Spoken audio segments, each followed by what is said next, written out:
Olipa kerran Emma. Ja Emma sai uniikin sähköpostin, joka muutti hänen elämänsä. Vain yksi klikkaus ja yksi päätös. Ja elämän uusi suunta oli alkanut. Ja kun hänelle tarjottiin ratkaisua, oli toimittava.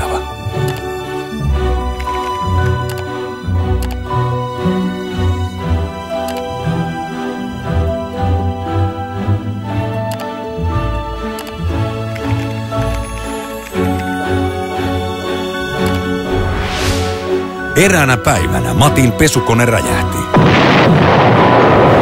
Pesukoneen tarve oli ilmeinen, eikä lomakaan pahaa tekisi. Matti päätti hakea molemmat.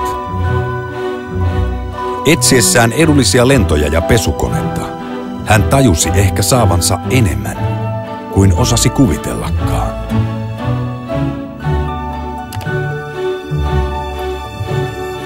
Ja joskus vain pieni räjähdys ja viaton haku voi vaihtaa elämän suunnan.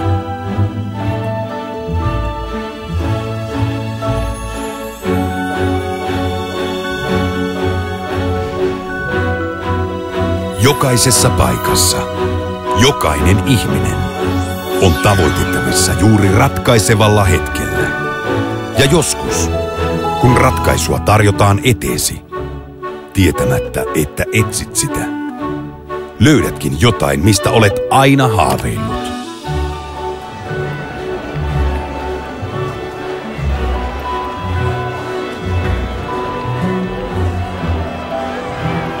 Tänä vuonna alueellinen, demografinen ja hakukohdennettu mainonta saa jatkoa.